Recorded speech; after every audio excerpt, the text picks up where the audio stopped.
Nous allons partager la vidéo. Nous allons essayer de partager la vidéo dans toutes les pages où nous sommes actifs, mais nous allons essayer aussi de partager cette vidéo avec nos amis, avec nos membres de famille, avec nos collègues, parce que c'est aussi pour nous une manière de pouvoir évangéliser. Vous savez, la communion fraternelle, nous sommes aujourd'hui dans une assemblée, bien que l'assemblée n'est pas une assemblée physique, nous sommes dans une assemblée virtuelle. C'est pourquoi en cet instant, nous allons prendre encore le temps aussi de nous saluer. Nous saluons ceux qui nous ont rejoints après 21 heures. Les thèmes que l'Éternel a voulu que nous puissions partager aujourd'hui s'intitulent « Il se multiplie quand on le partage ». C'est un thème, quand on voit « il se multiplie », je pense que plusieurs se sont posé la question, mais au fait, de quoi il s'agit? Nous aurons un texte de base que nous allons lire aujourd'hui. Ça sera dans les livres de Matthieu, chapitre 25. Nous commencerons à partir du verset 14 jusqu'à la fin du chapitre, je crois que c'est jusqu'au verset 30. Mais avant que nous puissions commencer, nous aimerions d'abord introduire ces messages dans le contexte dans lequel Dieu a voulu les partager. Vous savez, bien aimé, j'étais en train de pouvoir réfléchir sur quelque chose. Si vous parlez avec beaucoup de gens, ils vous citeront plusieurs richesses. Si vous parlez par exemple aujourd'hui avec les Africains vous diront que l'Afrique est un continent qui est richement béni, qui est vraiment abondamment béni. Si vous parlez avec nos frères qui sont au Congo, ils vous diront que le Congo est un pays béni. Si nous parlons avec le Sud-Africain, ils vous diront que l'Afrique du Sud est bénie. Ils vous citeront toutes les richesses. Mais j'ai remarqué quelque chose, que quand on a l'habitude de pouvoir citer les richesses d'une nation, d'un royaume, d'une communauté ou bien d'un groupe, on a plus tendance à pouvoir énumérer les richesses matérielles. Je pense que si vous parlez avec les Congolais, ils vous diront que le Congo, c'est un pays qui regorge des ressources minières, je sais pas moi, terrestres, des ressources de toute nature. Le Congo a le cuivre, a les coltans. Si vous parlez avec les Sud-Africains, ils vous diront la même chose.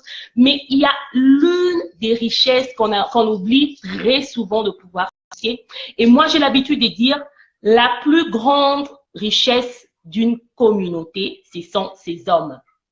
Si nous pouvons citer plusieurs richesses, on peut citer l'or, les coltans, on peut citer le diamant, le cuivre, on peut citer les poissons, l'arachide, nous pouvons citer toutes ces choses-là et que nous n'aurons pas cité l'homme.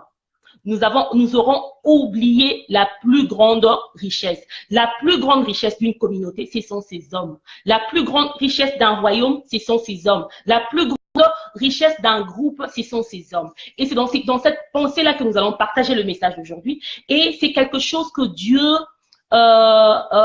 sait, parce qu'il sait tout, il est notre Dieu. Et c'est une pensée que Dieu aimerait pouvoir nous communiquer aujourd'hui. Vous savez, très souvent, quand quelqu'un veut investir, si vous parlez avec les investisseurs, certains vous diront qu'il est mieux de pouvoir toujours investir dans l'immobilier. D'autres vous diront qu'il est mieux de pouvoir investir peut-être dans le domaine minier. D'autres vous diront investissez dans les médias parce que c'est ce qui est en vogue pour le moment. Mais notre Dieu a quelque chose de particulier qu'il a fait. Quand il est arrivé au moment de Dieu d'investir, Dieu a investi dans la richesse la plus importante de la création.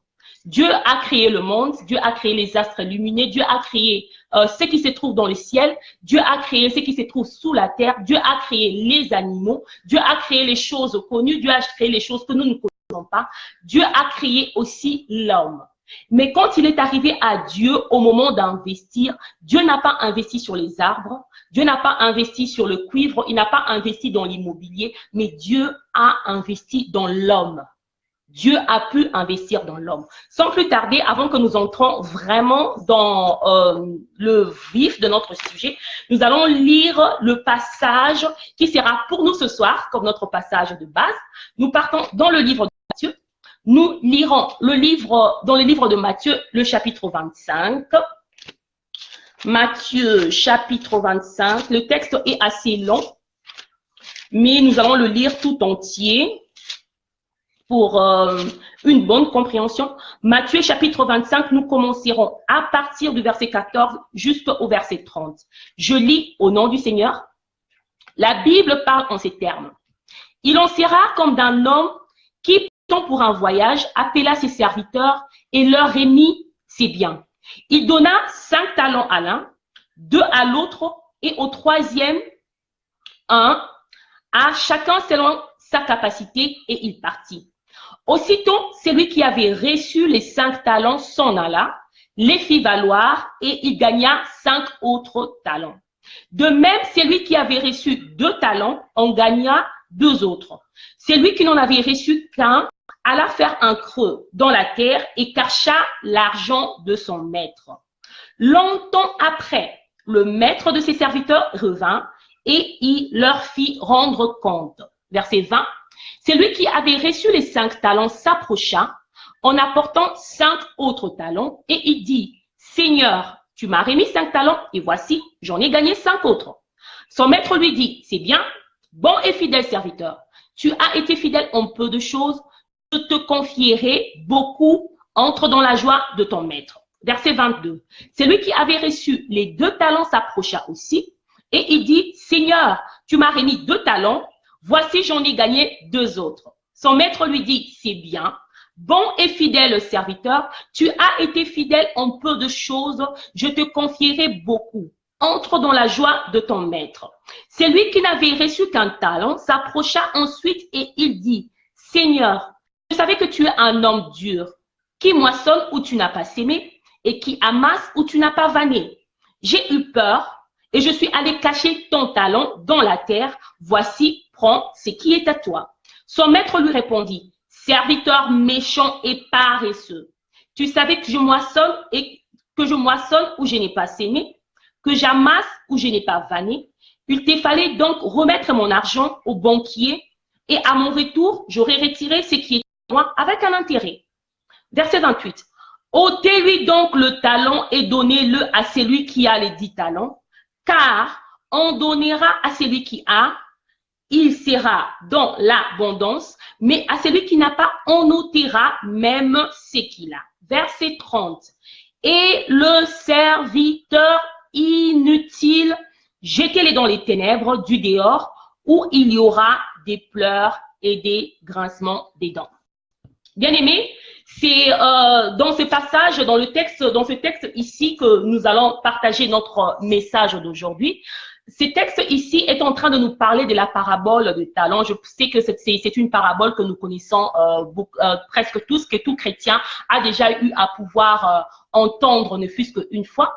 Et cette parabole nous est annoncée, Jésus a relaté cette parabole juste après qu'il ait raconté la parabole des 5 vierges folles et des 5 vierges sages. Si nous lisons dans le livre de Matthieu au chapitre 25, à partir du verset 1, la Bible nous parle de la parabole de 5 vierges folles et des 5 vierges sages. Ça, c'est à partir du verset 1 jusqu'au verset 13. Et à partir du verset 14 jusqu'au verset 30, Christ est en train de pouvoir ici relater la parabole des talents. Cette parabole a commencé avec une phrase que j'ai trouvée très intéressante. Dans le verset 14, la Bible est en train de dire « Il en sera comme ». Il en sera comme. Qu'est-ce qui sera comme? Pour comprendre de quoi Christ est en train de parler ici, il faudrait remonter au premier verset du chapitre 25 pour comprendre de quoi il était en train de parler. En fait, Christ était en train de parler du royaume des cieux. Le royaume des cieux sera comme. Il a pu expliquer cela. En fait, quand on parle des talents, j'ai essayé un peu de poser la question à certaines personnes. Quand vous entendez les mots talent, qu'est-ce qui vous vient premièrement à l'idée? J'ai essayé de pouvoir faire un petit sondage dans mon entourage. Très souvent, la première réponse que j'ai reçue des gens, c'était les mots don. La plupart des personnes que j'ai eu à questionner, m'ont dit que très souvent, quand on entend le mot talent, on pense directement à un don. Le talent, c'est un don. Il y a aussi une certaine catégorie des personnes qui m'ont dit que les talents, c'est quelque chose qu'une personne sait mieux faire. Ça veut dire que quand une personne est douée pour quelque chose, on a l'habitude de dire que la personne est talentueuse. Mais quand nous rentrons dans ces contextes ici, quand la Bible parle du talent ou bien des talents au pluriel, c'était quoi un talent à l'époque de Jésus-Christ? Le talent à l'époque de Jésus-Christ, c'était une unité monétaire. Vous savez, Aujourd'hui, on sait que nous, en Europe, nous utilisons le euro. Ceux qui sont dans le Royaume-Uni, ils utilisent la livre sterling. Ceux qui sont, par exemple, au Canada, ils utilisent les dollars canadiens. Aux États-Unis, on utilise le dollar américain. Au temps de Jésus-Christ, il y avait aussi une monnaie qu'on était en train d'utiliser. Mais la monnaie qu'on utilisait ne s'appelait pas directement le talent. La monnaie utilisée au temps de Jésus-Christ s'appelait le denier. Le denier, c'était un peu comme l'unité mesure de la monnaie qui était utilisée au temps de Jésus-Christ. À part le denier au temps de Jésus-Christ, il y avait encore certaines valeurs qui entraient en ligne de compte. Nous connaissons par exemple le drachme. Jésus dit à Pierre, un jour tu vas et tu verras dans la bouche d'un poisson le drachme et que tu vas le retirer. Le drachme, c'était un peu comme, comment je peux m'exprimer, c'était un peu comme une fraction. Le drachme était une fraction du denier. Donc, il y avait le denier qui était l'unité monétaire du temps de Jésus-Christ. Il y avait aussi les drachmes qui leur servaient d'échange, mais il existait aussi les talents.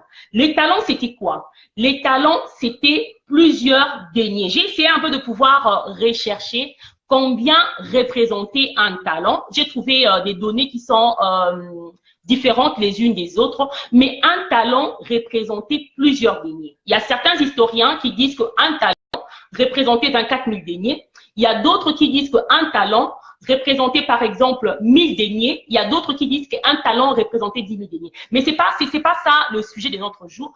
Notre sujet du jour, c'est que nous avons voulu, la pensée que nous avons voulu communiquer dans ça est que les talents, c'était une grande somme d'argent.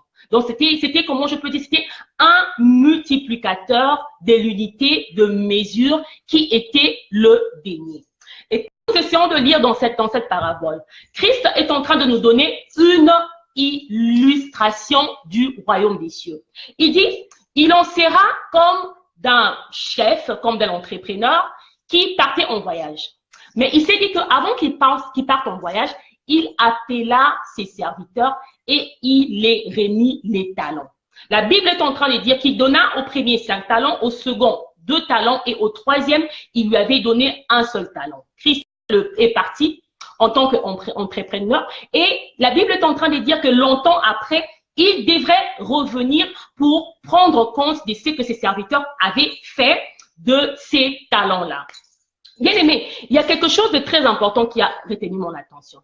Quand nous essayons de voir l'illustration que Christ nous donne ici, un chef, comment je peux dire, un conducteur, et moi ici, je pense que Christ était plus un entrepreneur.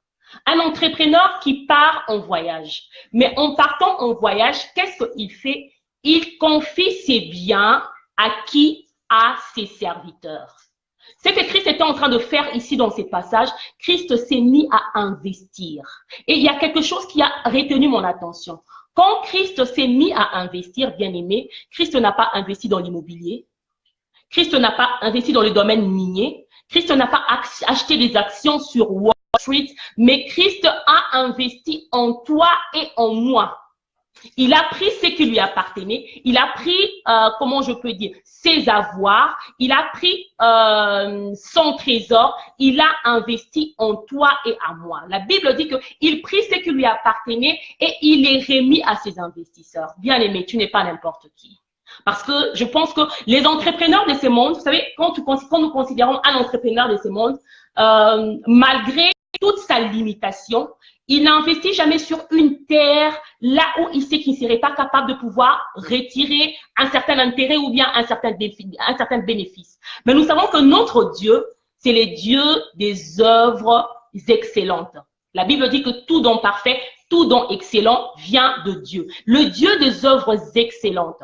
Quand il est arrivé à lui de pouvoir investir, il n'a pas investi sur Wall Street, bien aimé, il a investi dans la vie. Il a investi dans ma vie. Il a investi en toi et en moi. Il a investi en nous. Et bien aimé, il n'a pas investi quoi que ce soit. Au début, à l'introduction, nous avons dit les talents, c'était quoi? Les talents, c'était une monnaie. C'était une monnaie. Il a pris ce qu'il avait, il a mis en toi. J'aimerais faire une affirmation. Vous savez, le cœur de Dieu se trouve en son peuple et en ses serviteurs. Alléluia. Le cœur de Dieu se trouve en son peuple et en ses serviteurs. Pourquoi je suis en train de les dire? Plus tard, quelque part, dans le livre de Matthieu, plutôt, pardon, nous sommes dans le chapitre 25, plutôt, je pense que vers le chapitre 6, si je ne me trompe pas, Christ a fait un jour une affirmation. Il a dit, où se trouve ton trésor? C'est là où se trouve ton cœur. Alléluia. Bien-aimé, imagine-toi que le trésor de Dieu se trouve entre tes mains. Ça veut dire que le cœur de Dieu se trouve aussi là où tu es. Alléluia. Où se trouve ton trésor? C'est là où se trouve ton cœur. Et quand Dieu a investi ce qu'il avait comme trésor, quand Dieu a investi ce qu'il avait, il a pris ses investissements, il les a pas placés dans une terre, mais il les a passés en toi. Ça veut dire que son cœur est arrivé aussi à être à l'endroit où toi tu te trouves. Vous savez, j'ai essayé d'observer quelque chose dans notre société ici. Moi, je vis en Allemagne. L'Allemagne, c'est un pays qui fabrique beaucoup comment je peux dire, des véhicules. Qui est très avancé dans l'industrie d'automobile. J'ai remarqué, que les Allemands ont l'habitude très souvent de bien prendre soin de leur voiture. Un jour, je me suis pointée à un endroit, dans une station-service, j'ai observé des gens qui étaient en train de pouvoir laver leur voiture. Bien aimé, j'ai vu des gens, c'était quand même des personnes qui étaient âgées. Un monsieur qui est venu pour laver sa voiture. J'étais là pendant un très long moment. Ce monsieur-là, je vous assure, bien aimé, il a lavé sa voiture pendant 3 heures du temps. J'étais en train de l'observer. Depuis que je suis venue, il avait lavé sa voiture. Je suis repartie parce que j'avais une course à faire et je suis revenue au même endroit. J'ai trouvé ce papa-là, ce monsieur-là, cet homme-là, en train encore de pouvoir laver sa voiture 3 heures du temps après. Je me suis posé la question, mais au fait, ce monsieur a-t-il beaucoup de temps ou pourquoi il est fait? Par après, j'ai pu remarquer, j'ai vu la voiture qu'il avait. C'était une voiture qui avait une grande valeur financière. Alléluia. Comme la voiture avait une grande valeur financière, il y a mis beaucoup de temps. Et je suis arrivée à une conclusion, pardon, je m'excuse. Pourquoi mettait-il beaucoup de temps juste pour laver une voiture? Il doit prendre 3 heures du temps. C'est parce qu'il a investi son trésor dans cette voiture-là. Son cœur aussi s'y trouvait.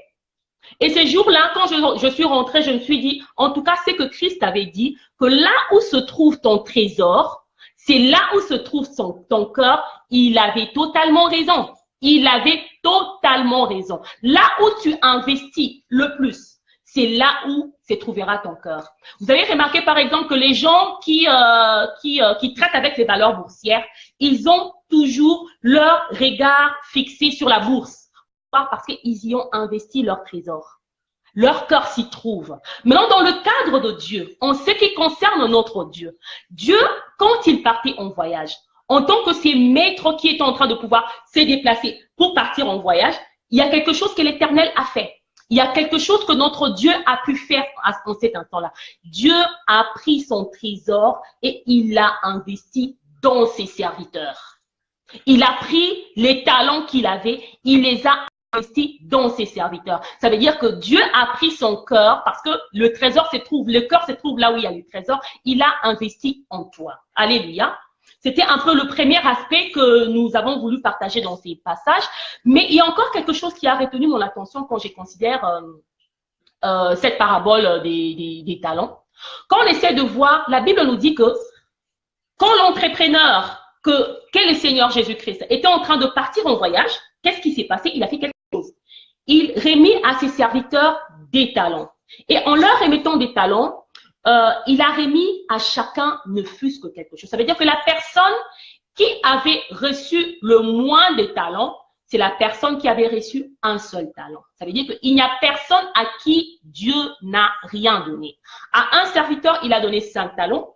À l'autre, il a remis 2 talents. Au troisième, il a remis 1 talent. Bien aimé, qu'est-ce que cela veut dire? Ça veut dire que dans le royaume des cieux, parce que la Bible est en train de nous parler ici, dans le royaume des cieux, dans la moisson de l'Éternel, Christ a remis à chacun de nous un talent. Christ a remis à chacun de nous un trésor. Et ce trésor-là qu'il a mis en nous, pardon, je m'excuse, c'est afin que nous puissions un jour lui en rendre compte. Mais il y a encore quelque chose des traits particuliers qui se retrouvent ici. Vous savez, bien aimé, j'aimerais peut-être partager quelque chose avec nous. Très souvent, nous croyons que nos talents sont des bagages héréditaires. Alléluia. Nous pensons que nos talents, quand nous avons une capacité de pouvoir faire quelque chose d'une certaine manière, nous pensons que c'est une coïncidence génétique. Ça veut dire que peut-être que tes parents, dans ta lignée, il y avait par exemple ces dons-là et tu l'as pu hériter de tes parents. Non. Mais la Bible, quand la Bible est en train de nous parler ici des talents, les talents, c'est les trésors de Dieu qu'il a investis en toi.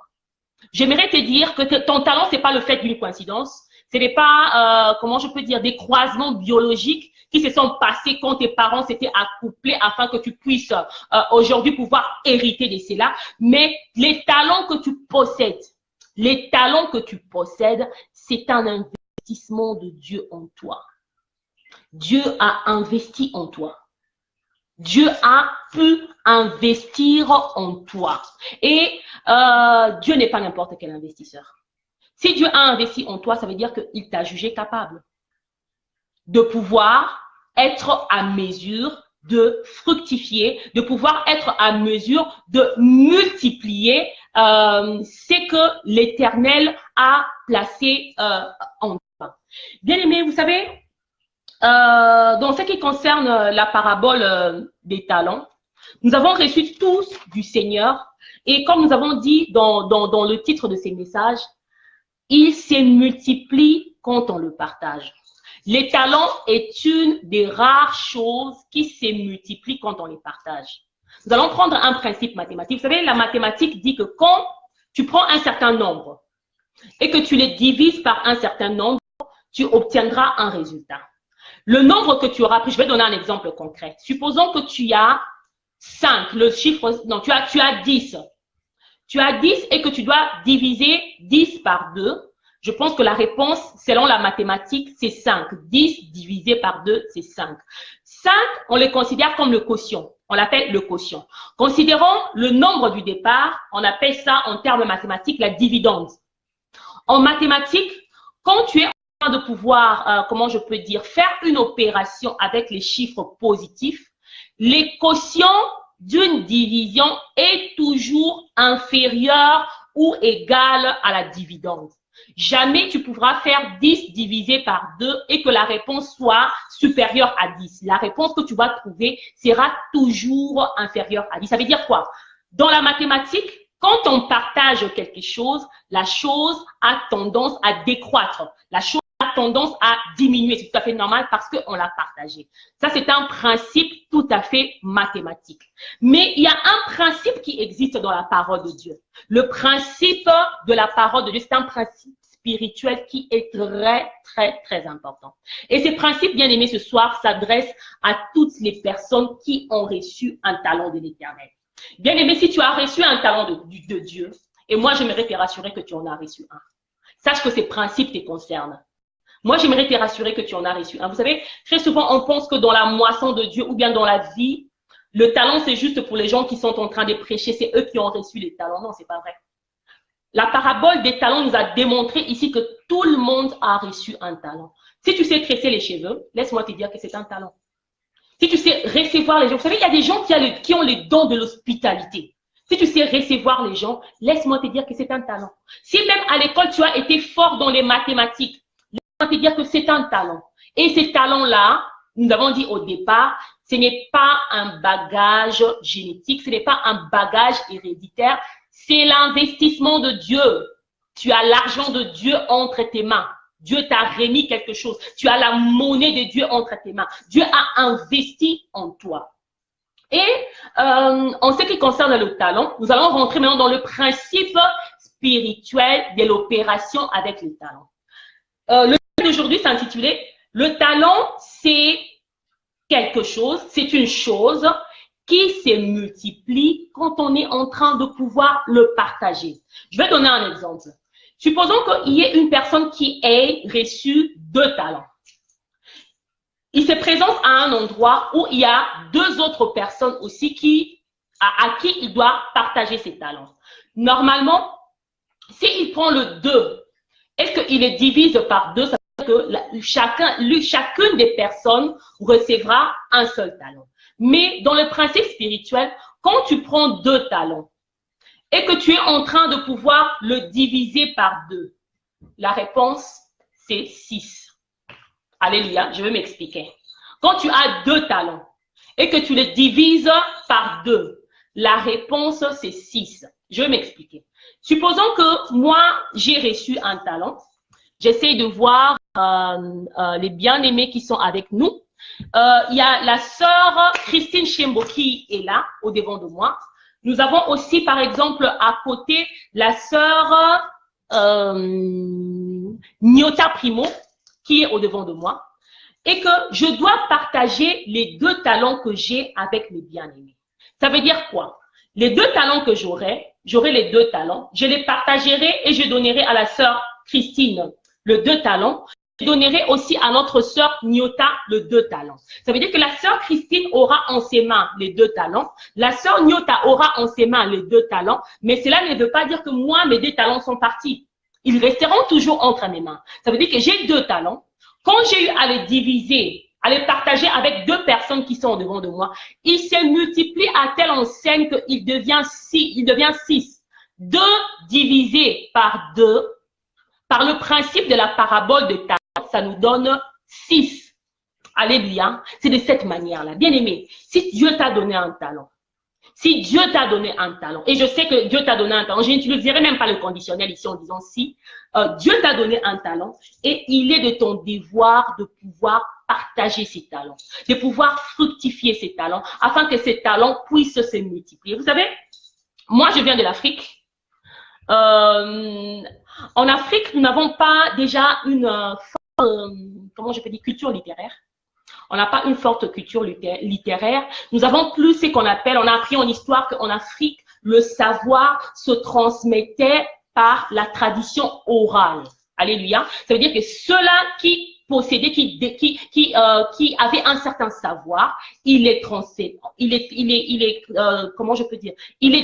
donné aux autres en essayant de pouvoir le leur raconter par la tradition orale. Mais aujourd'hui, bien aimés, nous nous retrouvons dans le sens où les chrétiens, nous avons reçu des talents et que nous voulons même pas les partager les uns avec les autres. Nous voulons les garder. Vous savez, dans les domaines financiers, on appelle ça la thésaurisation. La thésaurisation, ça veut dire quoi? Supposons qu'aujourd'hui, j'ai avec moi une certaine somme d'argent. Je vais donner un exemple, j'ai 200 €. Je prends mes 200 €, je vais les cacher sous la couverture. Après un certain temps, après peut-être 10 ans, je prends ces 200 € je les fais sortir. Cet argent-là aura perdu de la valeur à cause de l'inflation. Pourquoi? C'est que j'aurais appliqué, on appelle ça la thésaurisation. Ça veut dire que j'ai pris les talents de Dieu, j'ai fait exactement comme la personne qui avait reçu un seul talent. Le monsieur est parti thésauriser les trésors de l'Éternel. Il a fait un creux dans la terre, il a pris le trésor de l'Éternel, il a caché cela. Bien aimé, combien de fois nous aussi aujourd'hui, nous thésaurisons l'argent de Dieu. Nous thésaurisons l'argent de Dieu. Mais j'aimerais rentrer peut-être un peu plus tôt. Quand nous recevons les talents de Dieu, nous avons dit qu'il est important de pouvoir les partager. Un jour, j'étais en train de partager avec un homme de Dieu. On était en train de partager juste sur l'Afrique. L'homme de Dieu, il est aussi, disons, ses ancêtres étaient africains, ils viennent de Bahamas. Nous étions en train de partager la parole de Dieu. Je lui ai posé la question, mais au fait, pourquoi y a-t-il parfois cette différence ou bien cette difficulté que nous avons de pouvoir transmettre le savoir que Dieu a mis en nous? Vous savez, c'est que cet homme de Dieu-là m'a répondu. Il m'a répondu, vous savez, le plus grand problème parfois que nous avons en Afrique, nos cimetières sont remplis des encyclopédies et des dictionnaires. Alléluia. Ça veut dire quoi? Ce sont des gens qui ont reçu des talents, mais qui n'ont pas été capables de les transmettre, par exemple, à la génération future ou bien à leur entourage. Je vais nous raconter une histoire, c'est une histoire vraie, une histoire que j'ai vécue, pour voir comment, dans l'œuvre de Dieu, comment dans nos vies, nous avons du mal à pouvoir partager ce que Dieu nous donne. Pourquoi nous avons du mal à le partager? Parce que nous pensons encore au principe mathématique, que quand je le partage, il diminuera. Alléluia. Or, le principe spirituel spirituel nous a démontré ici que quand tu les partages, ils se multiplient. Alléluia. Quand tu le prends et que tu les partages, il s'est mis à se multiplier. J'avais une amie à moi. Cette amie-là, elle avait un talent. Elle avait un talent de telle manière que c'est quelqu'un qui savait faire les courses. Elle avait vraiment un talent, en tout cas. Quand elle doit faire les courses, que ce soit pour une association, elle achetait toujours des bonnes choses. C'est aussi un talent. Le talent, c'est même pas pour même ça, c'était un talent bien aimé. Si tu sais faire ce genre de choses, mets-les au service de l'Éternel. Et chaque fois que je vais lui demander, si je remarque qu'elle fait des bonnes courses, je dis en tout cas vraiment ma soeur, que Dieu te bénisse. Tu as l'habitude vraiment de faire des bonnes courses. Est-ce que pourrais-tu me dire où est-ce que tu as pu acheter ces choses? La première fois, je lui ai demandé, elle me dit, ah ben, au fait, Patricia, c'est pas possible, je pourrais pas te le dire. Tu sais, quand j'étais en vacances en Sibérie, c'est là que j'ai pris ces choses, mais je connais pas le lien pour que je puisse te les donner, alors tu pourras pas l'acheter. Il n'y a pas de problème. La seconde fois, je l'ai vue encore, elle a fait des bons achats. Je suis partie lui poser la question, elle dit, moi, ma copine, où est-ce que tu as pu acheter ces choses? Elle m'a dit que non, Pat, c'est pas possible. Je pourrais pas te dire comment je me suis procuré cela. Quand j'étais en Nouvelle-Zélande, c'est là que j'ai pris ça et tout. En tout cas, je pense pas que tu auras la possibilité de partir en Nouvelle-Zélande, donc tu pourras pas avoir la chose. Je me suis dit, ok, il n'y a pas de problème. Un jour, elle est venue chez moi. Elle avait besoin d'une information que je puisse partager avec elle. Poser la question, Patricia, est-ce que pourrais-tu me dire où est-ce que je peux me procurer telle chose et telle chose et telle chose? Je lui ai dit, il n'y a pas de problème, je t'enverrai le lien. Je prendrai ce lien-là et puis je t'enverrai.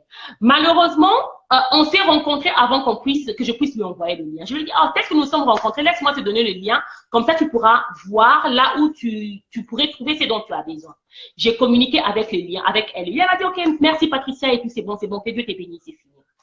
Il s'est passé quelques temps après. Nous étions dans un cercle où nous étions à 3. Il y avait moi, il y avait elle et il y avait une troisième de nos copines qui était là. La troisième de nos copines qui était là est venue me poser la même question qu'elle m'avait posée. Sœur Patricia, j'ai besoin de telle information, j'aimerais que tu me donnes le lien sur telle chose et sur telle chose, sur telle chose. Je lui ai dit, il n'y a pas de problème, je t'envoie le lien. Si tu as un stylo, tu pourrais juste écrire et par après voir cela. Ma copine, elle était un peu plus âgée que moi. C'était quand même elle était aînée par rapport à moi. J'ai partagé cette information-là avec l'autre troisième sœur. Quelques jours après, elle m'appelle de côté. Elle me dit, petite sœur, j'ai rencontré poliment moi aussi, oui, Yaya. Yaya, ça veut dire grande sœur, pour ceux qui parlent le langage. J'ai dit, oui, Yaya, je t'écoute. Elle me dit, petite sœur, je vais te donner un conseil. Ça, tu sais, moi, j'ai une expérience. Dans l'expérience de ma vie que j'ai, quand tu connais quelque chose, ne les partage pas avec tout le monde. Tu vois, tel que moi, je suis là. Quand j'achète mes choses, je ne les dis jamais à personne où est-ce que je suis en train de les acheter. Je t'ai vu l'autre fois, il y a la sœur qui est venue à tes côtés pour te poser la question et tu as partagé avec elle l'information en lui disant où tu achètes tes choses. En tout cas, si tu continues à faire ça, les gens deviendront comme toi et ils vont même te dépasser. Je me suis posé la question, ah, ben, je suis en compétition avec personne pour que quelqu'un me dépasse ou bien qu'il devienne comme moi. Et si c'est là, c'est pour la gloire de l'Éternel. Vous savez, nous avons partagé un jour, bien aimé, sachons nous réjouir de la bénédiction des autres. Car la Bible dit, réjouissez-vous avec ceux-là qui se réjouissent. Ça veut dire, quand Dieu bénit ton frère, quand bien même au devant de tes yeux, il est béni plus que toi, réjouis-toi avec ton bien-aimé. Maintenant, pour rentrer dans l'histoire, je me suis dit en moi-même, en fait, toi, tu es venu me demander l'information. J'ai pris l'information, je l'ai partagée avec toi. Une tierce personne vient me demander l'information, tu me demandes de ne pas partager l'information avec la personne. Donc, tu aurais attendu, quand toi, tu es venu me demander la chose, que je puisse te dire, quand toi, tu as l'habitude de me dire que j'ai acheté ça dans la planète Jupiter, que je puisse te dire que j'ai acheté la chose dans la planète Mars, là où je sais que toi, tu ne pourrais pas arriver. Bien aimé, c'est un peu essayer de voir la mentalité que nous avons pu développer, même dans l'œuvre de Dieu.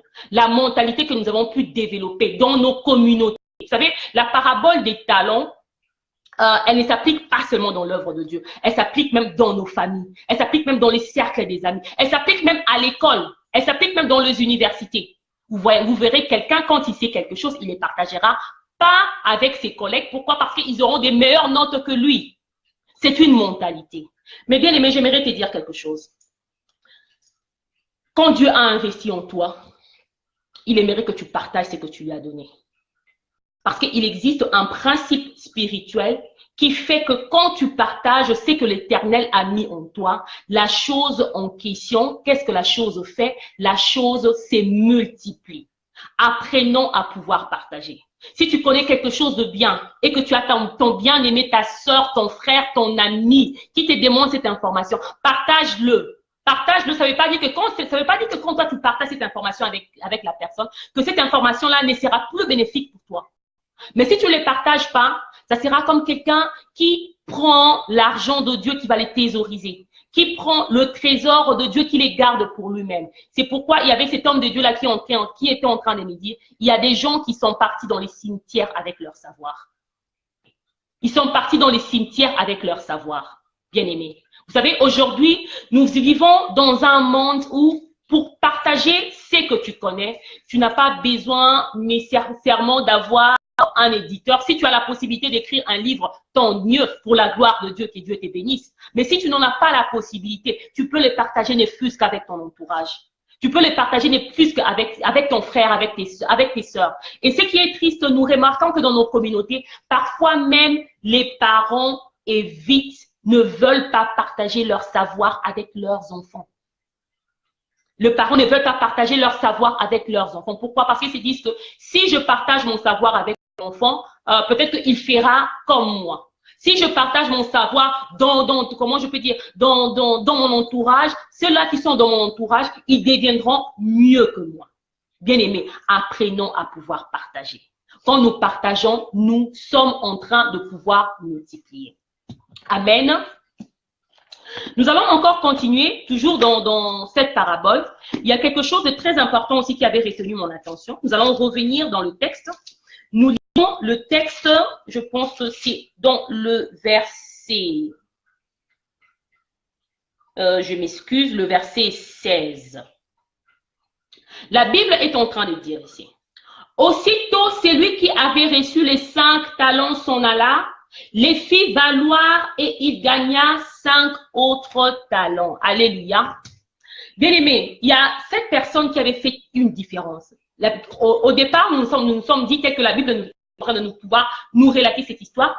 Il s'agit, comment je peux dire, ici de quelqu'un qui a reçu, disons des 3 personnes qui avaient reçu les 3 talents, qui avaient reçu, pardon, de Dieu des talents. La première personne qui avait reçu les talents, c'était la personne qui était la plus productive. Pourquoi? La personne qui avait reçu 5 talents est partie à en gagner 5 autres. Je me suis posé la question, qu'est-ce que ces serviteurs-là avaient fait que les 2 autres serviteurs n'ont pas pu faire? Quel était le secret de ces serviteurs?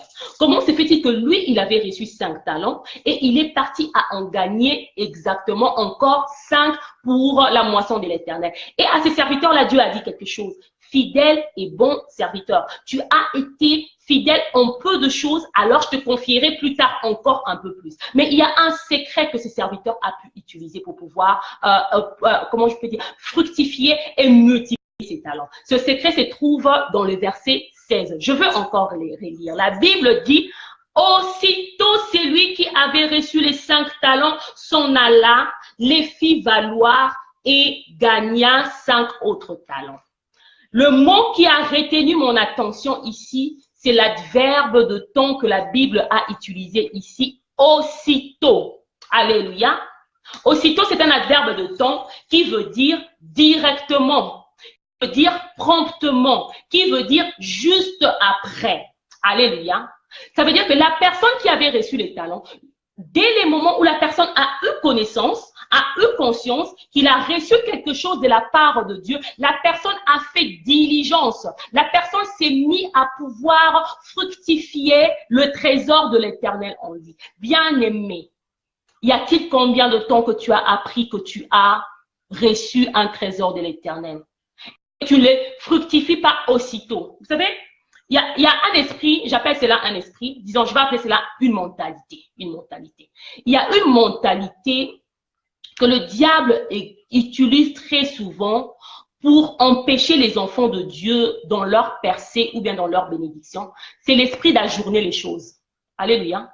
L'esprit d'ajourner les choses. Ça veut dire quoi? L'esprit de toujours remettre à demain ce que tu peux faire aujourd'hui. Bien aimé, je ne sais pas. Ces messages ici s'adressent à nous tous. Que tu sois serviteur de l'Éternel, que tu sois enfant de Dieu, que tu aies reçu le don, je sais pas moi, de commerce, que tu aies reçu le don des sciences, parce que même les sciences, c'est un don. Il y a des dons qui ont reçu, il y a des gens qui ont reçu les dons des sciences. Je me rappelle quand j'étais encore à l'école, j'avais des collègues, quand tu lui donnes, par exemple, un exercice de mathématiques, il n'a besoin que de regarder dans quelques minutes, il te trouve la solution. C'est un don, c'est un talent. Alléluia. Quel que soit le talent que tu as, messieurs. Bien-aimé, aussitôt que tu prends conscience de ces talents, mets-toi à le fructifier. Le terme que la Bible est en train de pouvoir utiliser ici pour parler de fructifier, la Bible dit que la personne s'est mise, comment je peux dire, la personne a commencé à mettre en valeur le talent que Dieu lui a donné. Ça veut dire quoi? C'est que Dieu t'a donné a de la valeur. La Bible dit ici qu'il les fit valoir. La personne fait valoir ces talents-là, parce que ces talents-là avaient de la valeur. Bien-aimé, ce que Dieu a mis en toi, ne les minimise pas. Ne laisse pas quelqu'un d'autre venir les minimiser, parce que quand Dieu investit, laisse-moi te dire que les investissements de Dieu ont de la valeur. Fais valoir ce que l'Éternel Dieu a mis en toi, et surtout, fais-les aussitôt. La Bible dit que aussitôt il les fit valoir. Aussitôt il les fit valoir.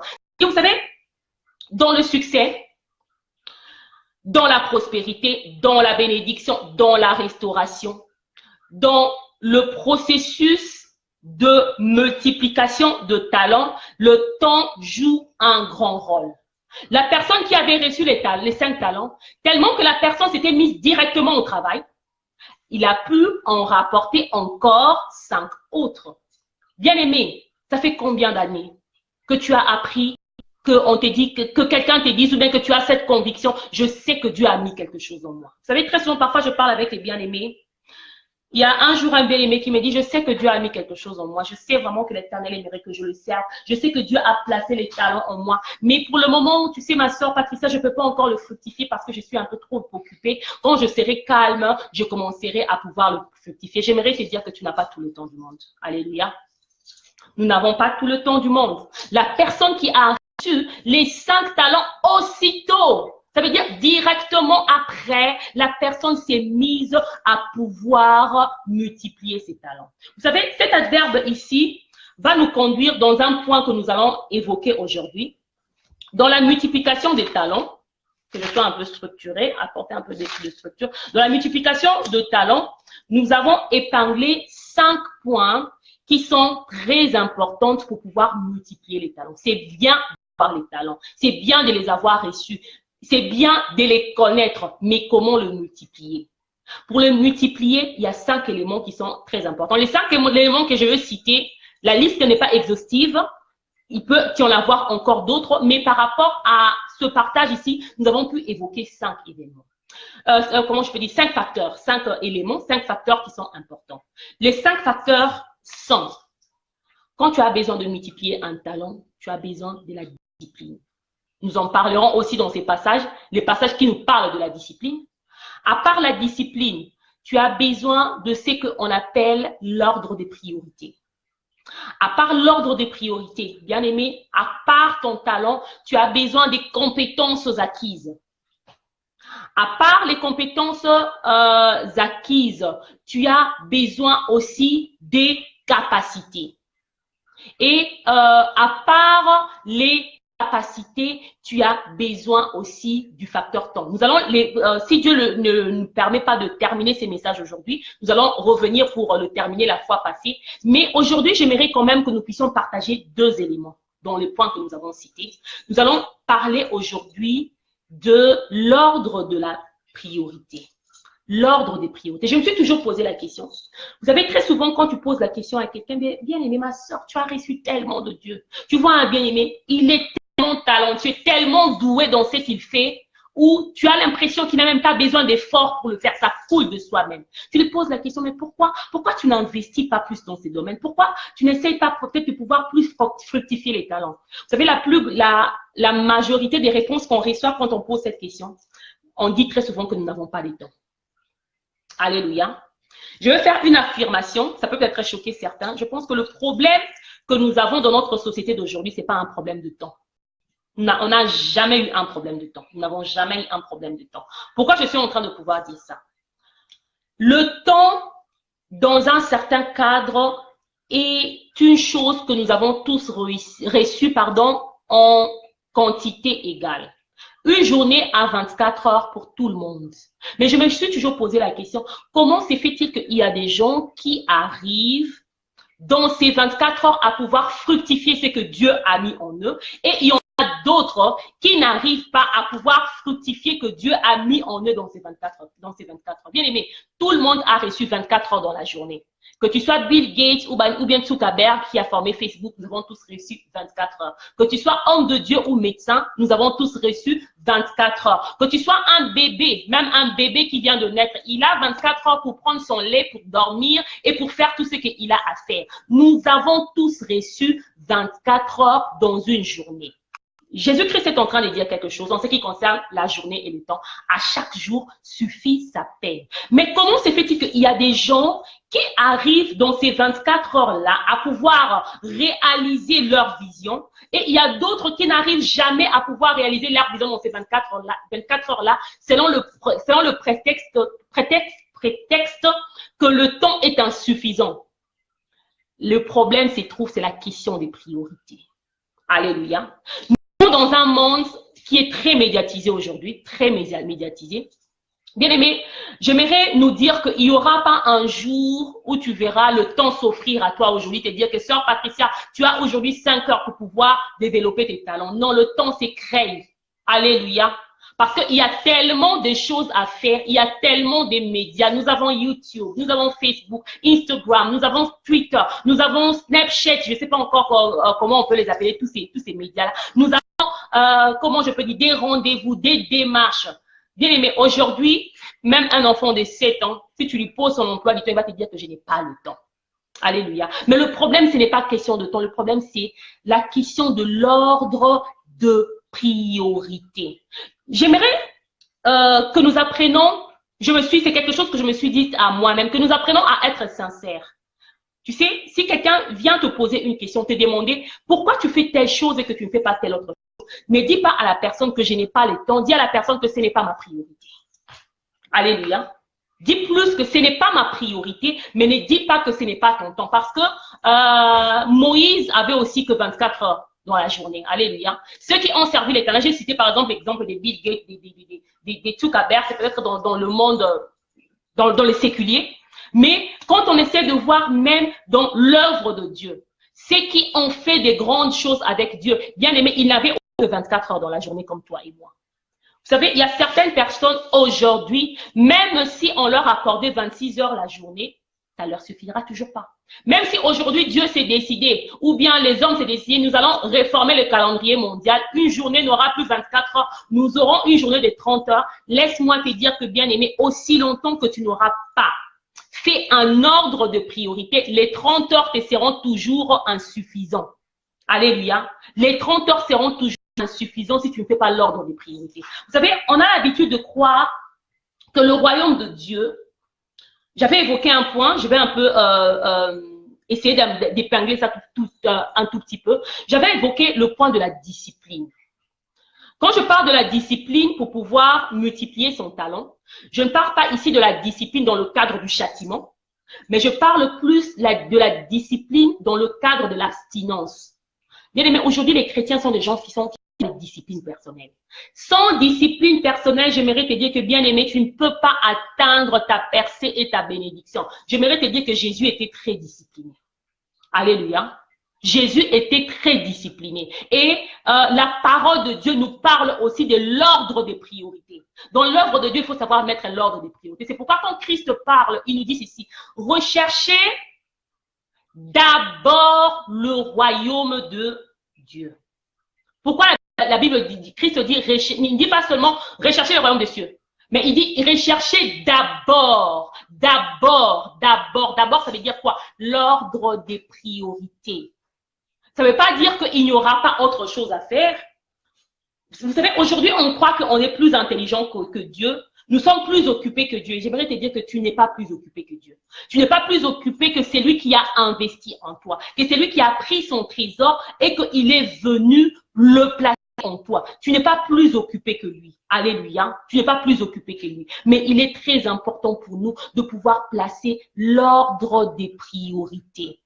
Bien-aimé, l'œuvre de Dieu est prioritaire. Lire la parole de Dieu, elle est prioritaire. Si tu t'attends de lire la parole de Dieu le jour où tu auras le temps, tu n'en trouveras jamais. Parce que le temps ne te sera pas servi dans un plateau. Vous savez, on a l'habitude de dire que la liberté ne se sert pas sur un plateau. Mais moi, j'aimerais te dire aujourd'hui que le temps ne se sert pas sur un plateau. Le temps se crée. Et le temps se crée selon l'ordre de priorité. Quand cette chose-là est prioritaire pour toi, tu créeras le temps pour ça. Si Dieu est prioritaire pour toi, tu trouveras le temps pour toi. Si ton talent, l'investissement que Dieu a mis en toi est prioritaire pour toi, tu trouveras le temps pour toi. Si aller à l'église, c'est prioritaire pour toi, tu trouveras le temps pour toi. Pour ça, si adorer l'Éternel est prioritaire pour toi, bien-aimé, tu trouveras le temps pour ça. Alléluia. Est quelque chose de très, très important. Apprenons à pouvoir placer l'ordre de priorité. J'aimerais donner un exemple par rapport à ça. Il y a quelqu'un qui m'a raconté une histoire. Il m'a dit qu'il était avec un bien-aimé qui était en train de pouvoir prier. Le bien-aimé était en train de prier, il priait, il priait. Et il parlait même en langue. Il priait vraiment à l'Éternel. Tout à coup, son téléphone a sonné. Le téléphone a sonné. Quand le téléphone a sonné, tellement que la personne qui a appelé a insisté. Vous savez ce que la personne a fait? La personne a coupé sa prière. Il est parti prendre le téléphone. Il a mis le téléphone à l'écoute et il dit à la personne, en tout cas, je vais te rappeler après. Il dépose le téléphone et il a continué à prier et en parler en langue. Bien aimé, aujourd'hui, nous ne faisons pas de la prière notre priorité. Alléluia. Si Dieu était prioritaire pour cette personne-là, il n'arrêterait pas sa prière. Alléluia. Quand tu as arrêté ta prière pour prendre un coup de fil, tu mets Dieu ou dans une salle d'attente. Tu mets Dieu dans la salle d'attente et tu aimerais d'abord prendre le coup de fil. Vous savez, quand on a partagé ces messages, j'ai partagé ces messages avec les jeunes à l'église. Je leur ai dit, vous êtes des jeunes qui partaient à l'école. Dites-moi quel élève serait capable, quand bien même, je ne sais pas moi, il recevrait un coup de fil de ses parents. Je sais par exemple ici, à l'école en Allemagne, il est interdit aux enfants d'utiliser leur téléphone portable pendant les heures de cours. Quel élève serait capable de décrocher son téléphone pendant que son professeur est en train de donner cours? Personne. Mais pourquoi nous le faisons avec Dieu?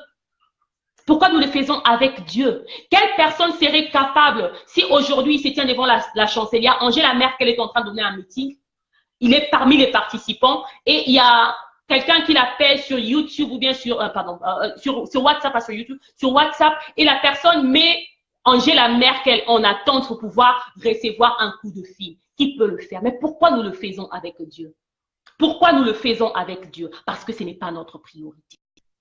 Parce que ce n'est pas notre priorité. Jusqu'à ce que tu apprendras, jusqu'à ce que nous apprendrons à faire de Dieu notre priorité, alors il fera aussi de nous sa priorité. Alors nous serons aussi capables de pouvoir multiplier ces talents que Dieu est en train de nous donner. Faisons de Dieu notre priorité. Fais de l'Éternel ta priorité. Sans mettre l'ordre de priorité, bien aimé, la Bible nous dit ici que tu ne seras pas capable de bien fructifier tes talents. La personne qui a pris, par exemple, le trésor, le talent, nous avons dit au début que c'était la monnaie, c'était de l'argent. La personne qui a pris le trésor, la monnaie, l'argent que Dieu lui a donné et qu'il est parti thésauriser, l'enterrer sur la terre, ce n'était pas sa priorité. Ce n'était pas sa priorité. Il avait d'autres priorités. Et aujourd'hui, dans l'œuvre de Dieu, nous avons d'autres priorités. Nous avons d'autres priorités. Combien de fois il ne nous arrive pas dans l'église, l'Éternel parle, tu as une conviction d'organiser un programme pour l'Éternel. L'Éternel te parle, tu as une conviction de pouvoir t'investir encore dans le champ de l'Éternel. Mais tu es en train de pouvoir te dire, je n'ai pas le temps, je le ferai demain. La Bible nous parle ici dans Matthieu 25, le verset 16. Aussitôt, adverbe de temps. Aussitôt, directement après. Aussitôt, promptement. Aussitôt, tout juste après. De Dieu une priorité. Fais de la multiplication de ton talent une priorité. Cela est très important. Le dernier point que nous allons évoquer aujourd'hui, c'est les points, par exemple, qui concernent la discipline. Alléluia. Les chrétiens, très souvent, nous sommes des gens sans discipline. Aucune discipline personnelle. Aucune discipline personnelle. Et les chrétiens, nous n'avons discipline personnelle au nom de la grâce de Dieu. Nous allons comprendre. Azoyeba. Vous savez, même dans nos prières, nous avons mis Dieu dans le cadre de celui qui doit comprendre. Seigneur, tu sais, vous savez, il y a des personnes, je vais donner un exemple. Il fait une erreur. Je vais donner un exemple. Il y a un programme de l'Éternel qui devait se passer. Il arrive en retard. Alléluia. Bien-aimé, agenouille-toi, demande pardon, c'est tout. Ne commence pas à dire, Seigneur, tu sais, je sais pas moi, les préoccupations que j'avais, l'embouteillage que j'ai rencontré en chemin, les enfants que tu m'as donnés. Bien-aimé, c'est parce que nous n'avons aucune discipline personnelle. Les chrétiens n'ont pas de discipline. Je disais ici que nous parlons de la discipline, pas dans le cadre du châtiment, mais nous parlons de la discipline dans le cadre de l'abstinence. Vous savez, j'ai cherché, recherché, j'étais dans la version Louis II. Je voulais chercher le mot discipline dans la Bible, je n'ai pas vu ça. Mais dans la version Louis II, la Bible en français, je n'ai pas vu ça. Mais j'ai vu un mot qui revient plusieurs fois en ce qui concerne la discipline, c'est le verbe s'abstenir. Abstenez-vous. Jésus-Christ est en train de dire, abstenez-vous du levain des pharisiens. Bien aimé, la discipline, c'est l'abstinence. Il n'y a pas de succès sans abstinence. Alléluia. Nous envions aujourd'hui, beaucoup de gens se disent, Seigneur, agis pour moi tel que tu as agi pour Daniel. Est-ce que nous savons quelle vie d'abstinence Daniel avait? Alléluia. Seigneur, agis pour moi tel que tu l'as fait pour Moïse. Est-ce que nous savons quelle vie d'abstinence Moïse avait? Seigneur, j'aimerais aujourd'hui fructifier mon talent. Je parle dans un domaine séculier. J'aimerais aujourd'hui fructifier mon talent, par exemple, dans le domaine, je sais pas moi, d'investissement. J'aimerais être aujourd'hui comme Zuckerberg. Est-ce que tu connais l'abstinence de Zuckerberg? Les chrétiens, nous n'avons pas, quand je parle de Zuckerberg, je n'ai pas dit que c'est juste une illustration, juste un exemple que j'ai pu évoquer, mais est-ce que nous savons l'abstinence que ces gens-là ont? Bien aimé, il n'y a pas de voie de succès sans abstinence. Alléluia. Il n'y a pas de succès sans abstinence. Il n'y a pas de succès sans ordre de priorité. Il n'y a pas de percée sans ordre de priorité. Vous savez, il y a certaines choses, j'ai l'habitude de dire, il y a des bénédictions qui se reçoivent par imposition des mains. Il y a d'autres qui ne se reçoivent pas par imposition des mains. Alléluia. Alléluia. Il y a des bénédictions qui sont la part de Dieu, mais il y a d'autres qui ne sont pas la part de Dieu, c'est la part de l'homme.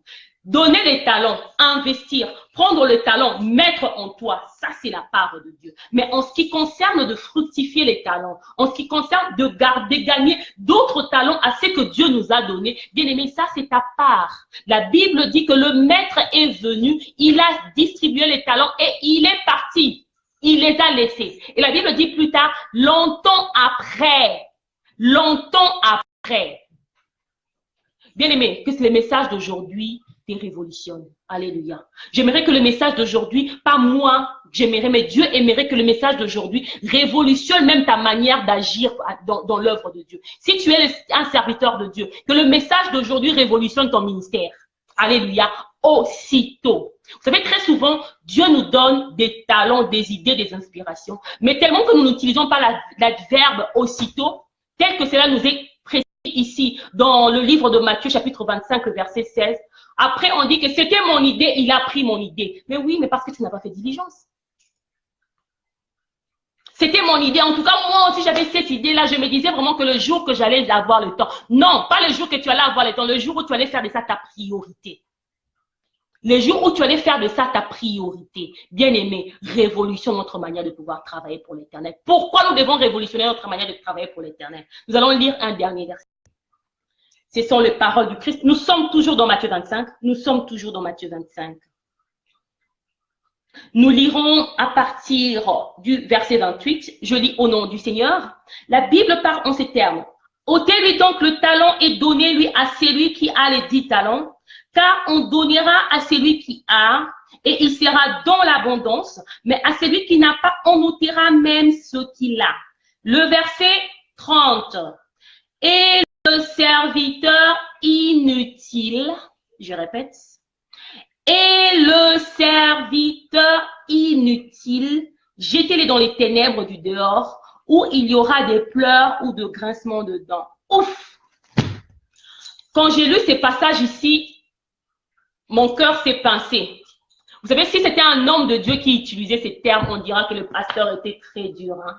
Oh, le pasteur était très dur aujourd'hui, il a exagéré. Il a exagéré, Dieu s'est Dieu de compassion. Dieu, c'est un Dieu qui est miséricordieux. Comment il peut appeler quelqu'un qui vient à l'église un serviteur inutile? La Bible est en train de parler ici dans le verset 30. Ce sont les paroles du Christ. Christ a dit, le serviteur inutile. Bien-aimé, si tu es dans l'œuvre de Dieu, tu es dans la moisson du Seigneur, tu as été racheté par Christ, j'aimerais te dire que Christ a mis son trésor en toi. Il a investi en toi. Fructifie les temps et fais diligence. Fais-le maintenant.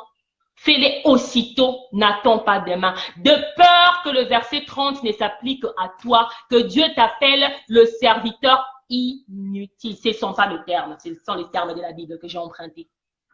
Et que Dieu t'appelle le serviteur inutile. Si tu es dans l'œuvre de Dieu depuis 5 ans, depuis 10 ans, et que tu ne fais rien, tu peux pas me dire, on ne peut pas se dire que la personne n'a pas reçu de talent, parce que nous avons vu ici, dans les versets précédents, que toute personne a reçu au moins un talent, au moins un talent. Toute personne en avait reçu au moins un. Il y avait 5, 2 ou 3. Il n'y avait personne qui avait reçu 0 talent. Et en ce qui concerne le chiffre 0, j'aimerais dire quelque chose encore aujourd'hui sur les chiffres 0. On a parlé un peu des principes mathématiques. En mathématiques, nous nous sommes dit que quand nous travaillons avec les chiffres positifs, les quotients est toujours inférieur ou égal à la dividende. Alléluia. Mais il y a un élément qui est très, très dangereux quand il s'agit de la multiplication. On appelle ça en mathématiques l'élément absorbant. C'est les zéros. 0, c'est un élément absorbant dans la multiplication. Ça veut dire que X multiplié par 0, ça donne toujours 0. Ça veut dire n'importe quel chiffre, quand tu le prends, tu le multiplies par 0. Le 0 l'absorbe pour qu'à la fin, que tu puisses avoir le chiffre 0. Et bien aimé, c'est triste.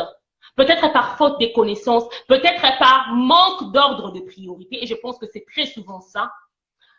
Que nous utilisons très souvent la multiplication par l'élément absorbant 0. Ça veut dire quoi? Dieu te donne un talent.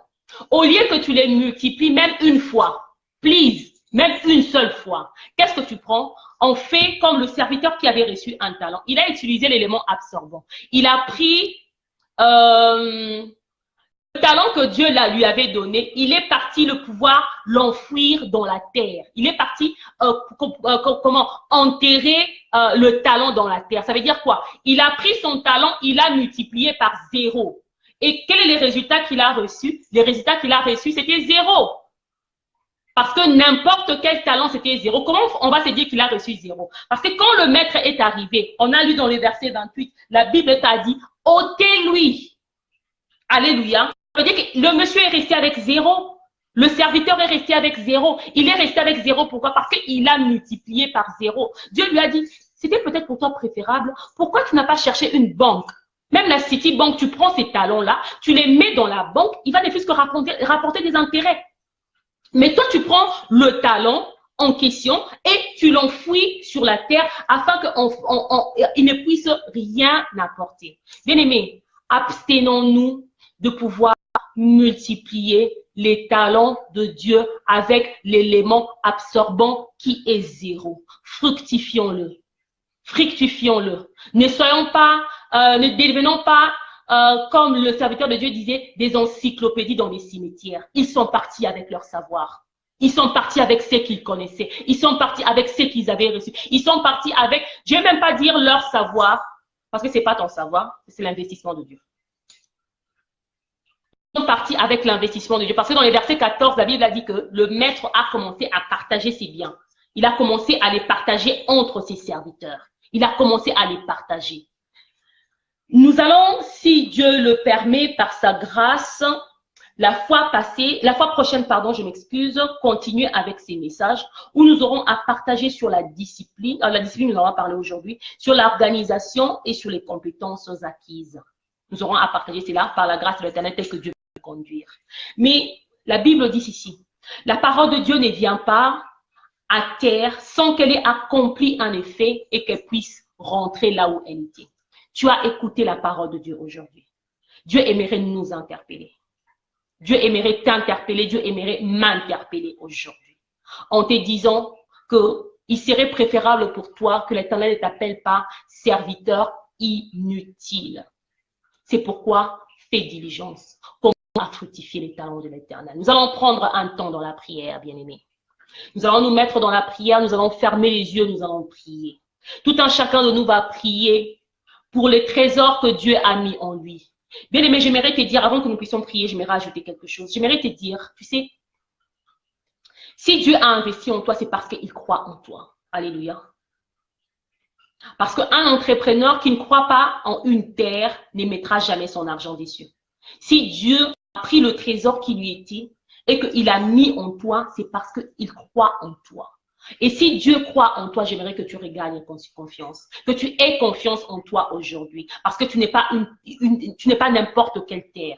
Tu es une terre qui peut rapporter quelque chose à Dieu. Vous savez, il y a quelque chose qui se passe aujourd'hui où dans l'œuvre de Dieu, on n'arrive pas à pouvoir fructifier les talents de l'Éternel. Si nous lisons par exemple dans le verset 25, nous sommes dans Matthieu 25, le verset 25, la Bible dit, le serviteur qui n'avait reçu qu'un talent, il y avait aussi quelque chose qui l'avait empêché de pouvoir fructifier l'œuvre, le talent que Dieu avait mis en lui. La Bible dit, il a dit, j'ai eu peur. Nous pouvons lire, Matthieu 25, 25, nous pouvons lire à la maison. La Bible est en train de dire, j'ai eu peur, j'ai pris ce que tu m'as donné et je suis parti le cacher. Bien-aimé, j'aimerais te dire, n'aie pas peur.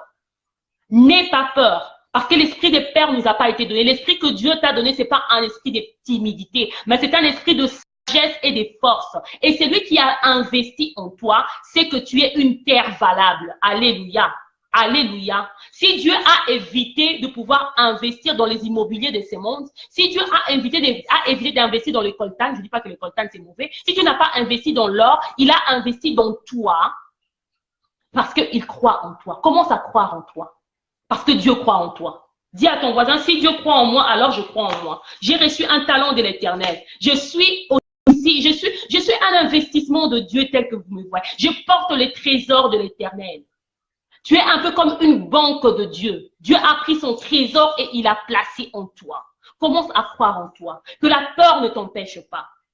Que la peur ne t'empêche pas. Que les manques, comment je peux dire, que le mauvais ordre de priorité ne t'empêche pas. Que la peur ne t'empêche pas de pouvoir fructifier ce que Dieu a mis en toi.